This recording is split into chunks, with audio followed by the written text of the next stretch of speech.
Baiklah, kita lanjutkan belajar kita ya. Di sini kita akan membahas mengenai kenapa kita harus belajar statistika. Nah, untuk anak-anak yang berusia 0 sampai 5 tahun, untuk mereka dapat belajar dengan baik, itu mereka hanya membutuhkan rasa senang.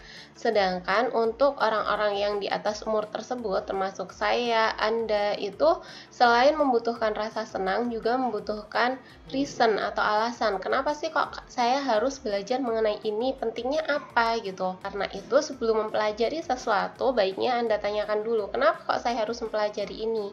Pentingnya ini tuh apa? Anda harus bisa menemukan itu terlebih dahulu agar motivasi Anda itu tetap terjaga terus gitu. Kalau misalnya lupa, udah nggak semangat belajarnya gitu ya. Nah, itu dikembalikan lagi. Apa pentingnya ini buat saya? Seperti itu. Nah, seperti yang kita ketahui bersama ya, kalau misalnya statistika itu adalah ilmu yang sangat besar penerapannya atau sangat luas penerapannya. Di IPB sendiri, semua jurusan atau semua departemen yang ada di IPB itu mengambil mata kuliah statistika. Saking pentingnya statistika. Nah, di sini ada beberapa contoh penerapan statistika. Di antaranya adalah di bidang bisnis. Di bidang bisnis itu penerapan statistika ini hanya beberapa saja. Mungkin kalau misalnya kalian sudah terjun nanti di dunia bisnis, penggunaan statistika itu jauh lebih banyak. Nah, di sini contohnya untuk di bidang bisnis adalah menganalisis tentang produk baru, apakah akan berhasil atau tidak. Jadi, sebuah perusahaan ketika ingin melaunchingkan produk baru, mereka itu menggunakan analisis terlebih dahulu gitu. Kenapa seperti itu? Karena untuk membuat produk baru itu membutuhkan sumber daya yang besar, ya, baik itu modal maupun mungkin pekerjanya ditambah gitu kan, waktu. Nah, itu butuh sumber daya yang besar, sehingga kalau misalnya tidak berhasil, nanti kerugian yang diderita juga akan besar. Oleh karena itu, perusahaan-perusahaan, apalagi perusahaan besar, itu kalau mau launching produk baru, mereka itu banyak sekali aspek-aspek yang diukur, seperti misalnya sasaran produk baru tersebut untuk siapa, untuk kalangan apa, kemudian untuk usianya yang berapa, dan sebagainya. Kemudian di dunia bisnis juga statistik digunakan untuk memprediksi target penjualan. Nah, ini baik yang untuk skala kecil maupun skala besar itu pasti sebenarnya menggunakan ini, target penjualan. Baik ibu-ibu pedagang yang di pasar gitu ya, mungkin sekarang lagi masa pandemi seperti ini, mungkin harapan terhadap hasil penjualannya juga nggak terlalu besar gitu. Demikian juga untuk perusahaan-perusahaan yang besar. Jadi target penjualannya mungkin diturunkan karena kondisi saat ini yang tidak memungkinkan. Tapi pada saat kondisi-kondisi tertentu, misalnya pada saat lebaran gitu ya, mungkin ibu-ibu penjual yang di pasar itu beliau itu belanja modal lebih banyak karena target penjualannya itu juga lebih banyak. Karena banyak orang yang beli baju baru pada saat lebaran gitu. Kemudian analisis ketercapaian sebuah iklan atau event promo tertentu. Nah, pasti kalian sudah tidak asing lagi dengan belanja online. Di belanja online itu sering sekali kita dengar promo-promo ya. Kalau misalnya ada Harbolnas yang kayaknya itu sering ya, misalnya kayak event kemarin 99 atau 12 gitu. Nah, itu merupakan iklan atau promo. Nah, bagaimana ketercapaiannya? Apakah pada saat Harbolnas tersebut lebih menyedot banyak pembeli, dan apakah banyak pembeli dan dari event tersebut itu akan banyak memberikan laba terhadap para penjual gitu. Kemudian di dunia bisnis juga statistik digunakan untuk mengukur kinerja unit atau karyawan tertentu. Nah, untuk kalian yang mungkin bapak atau ibunya itu bekerja sebagai karyawan ataupun PNS gitu ya, beliau-beliau itu kalau misalnya ditanya pasti di awal tahun itu diminta untuk menentukan target kerjanya, sedangkan di akhir tahun diukur kinerjanya. Jadi seberapa besar karyawan itu telah memenuhi target dari apa yang telah ditulisnya, seperti itu. Kemudian di sini penerapan statistika di bidang medis. Nah, sekarang kan sedang masa pandemi COVID.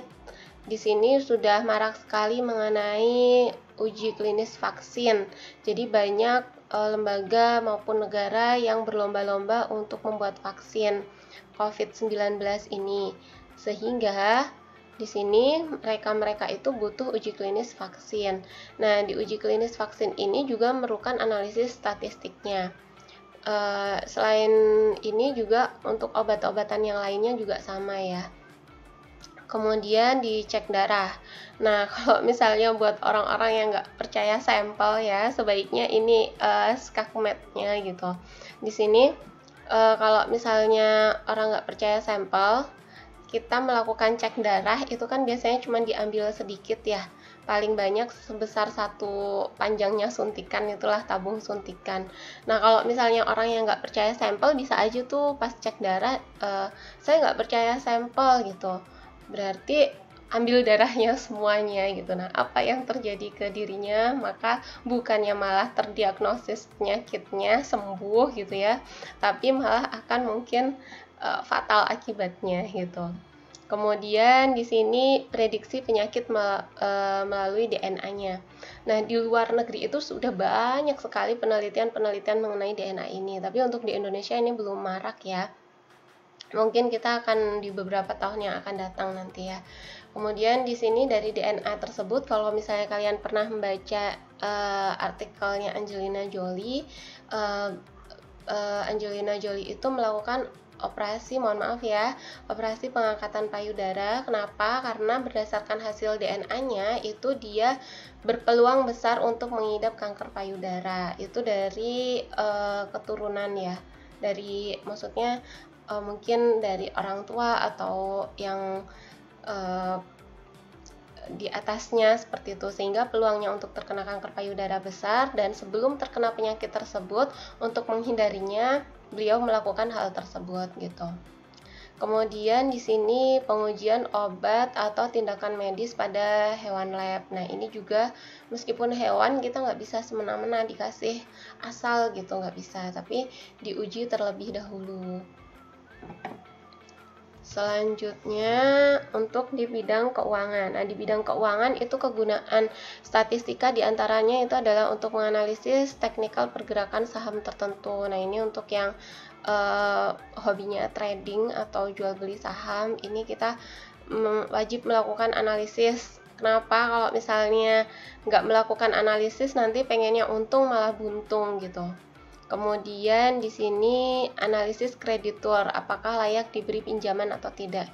Nah, ini yang menyebabkan sekarang banyak banget orang yang terjebak di pinjaman online, karena di bank itu analisis krediturnya ini lebih ketat gitu ya, harus ada jaminannya apa dan sebagainya, sehingga untuk menguji apakah seseorang tersebut layak mendapatkan pinjaman atau tidak.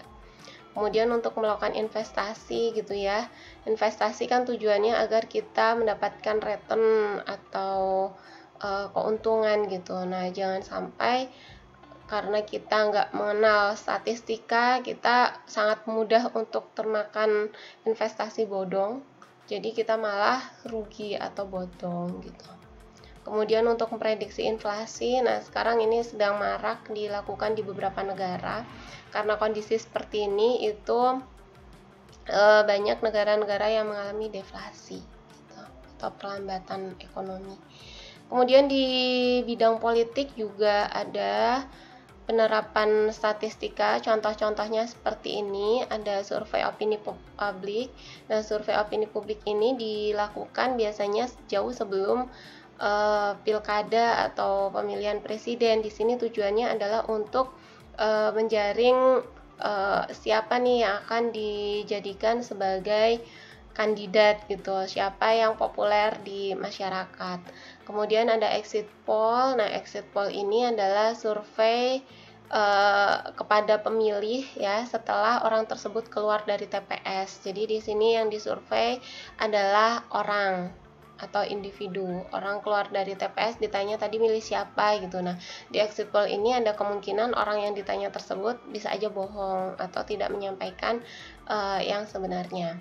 Kemudian di politik juga ada quick count. Nah, ini pasti udah nggak asing lagi untuk kalian. Setiap pilihan presiden itu pasti ada quick count yang ditayangkan di televisi ya. Quick count itu merupakan survei terhadap TPS atau tempat pemilihan suara, sehingga objeknya di sini adalah TPS-nya. Jadi di sini TPS di seluruh Indonesia itu disampling atau diambil sebagian untuk contoh gitu. Nah, nanti yang terambil sebagai contohnya itu ditunggu sampai akhir pas perhitungan gitu. Jadi yang si A dapat berapa persen, si B berapa gitu perolehan suaranya, nanti digunakan untuk data quick count ini. Kemudian penentuan titik kampanye kandidat kepala daerah. Nah, Indonesia itu kan sangat luas ya. Kalau misalnya mau kampanye di misalnya untuk presiden gitu, kampanye di seluruh Indonesia ya nggak bakal kekejar gitu loh. Nah, makanya di sini bagaimana orang tersebut mengoptimalkan nanti yang memilih itu akan banyak, tapi dia nggak harus ke semua daerah gitu. Jadi dicari titik-titik yang mungkin banyak pendukungnya di situ gitu. Kemudian di era saat ini itu sudah eranya big data, di mana data itu sangat banyak dan sangat besar jumlahnya. Nah, penggunaan di big data ini sangat luas ya. Di bidang sosial media itu ada Twitter, kemudian ada Instagram, kemudian ada Facebook. Datanya itu ya bisa berupa teks, bisa berupa image gitu, atau gambar, bahkan video. Itu data gitu. Kemudian selain di sosial media, itu juga ada di Google Mobility Reports. Nah, ini kita bisa menemukan kalau misalnya kalian searching ya Google Mobility Report. Nah, itu bagaimana mobilisasi orang-orang di negara-negara itu turun pada saat pandemi COVID saat ini. Tapi untuk Indonesia itu enggak ya. Sekarang ini udah sama dengan masa sebelum COVID pergerakannya. Makanya negara kita ini sedang menghadapi puncak lagi gitu. Kemudian Smart City. Nah, kita yang Smart City itu di Jakarta ya. Di Jakarta Smart City itu banyak sekali data yang besar, termasuk data kemacetan. Itu rekan saya ada yang di Jakarta Smart City. Saking besarnya datanya itu, jadi dia mengambil sampling atau untuk menganalisisnya itu hanya beberapa data contoh saja gitu. Kalau misalnya semuanya yang bertera-tera itu dianalisis, nggak kuat nanti device-nya atau laptopnya gitu. Kemudian di sini ada juga precision medicine based on individual variability in genes. Jadi ini maksudnya adalah memberikan obat berdasarkan DNA orang tersebut gitu, berdasarkan gennya. Jadi di luar itu sudah banyak dikembangkan mengenai penelitian DNA ini ya. DNA itu bisa digunakan untuk mendeteksi penyakit orang, kira-kira nanti penyakit apa yang akan muncul seperti tadi yang saya ceritakan sebelumnya, dan dapat juga digunakan untuk menganalisis obat apa yang cocok untuk orang dengan DNA tersebut gitu. Jadi efektif mungkin penyerapannya antara orang yang satu dengan yang lain itu berbeda-beda. Nah, di sini yang mudah diserap sehingga pengobatannya efektif itu apa obat yang cocok, seperti itu. Nah, di sini without data you are just another person with an opinion. Ini quote yang sangat populer di statistik ya, quote-nya Edward Deming. Dan di sini kalau misalnya kalian sekarang ini sebagai mahasiswa, nanti di akhir kalian itu akan membuat skripsi untuk syarat kelulusan. Nah, di syarat kelulusan ini kalian tidak boleh hanya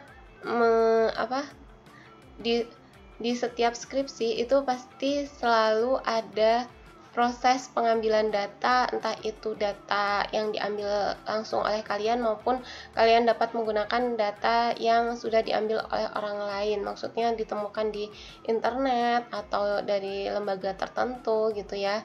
Nah, karena apa? Karena agar kalian tidak dianggap sebagai orang yang hanya menyampaikan opini saja, tapi di situ ada faktanya, yaitu ada data gitu. Sama halnya ketika sekarang kita di masa yang sekarang ini, kalau misalnya ngomong tanpa data itu dikira kita pembual gitu, ya. Jadi kita ketika bicara harus berdasarkan data atau fakta. Nah, di sini dengan memahami statistika dan data, itu juga akan membantu Anda untuk membuat keputusan atau pilihan yang lebih baik. Nah, kenapa kok seperti ini?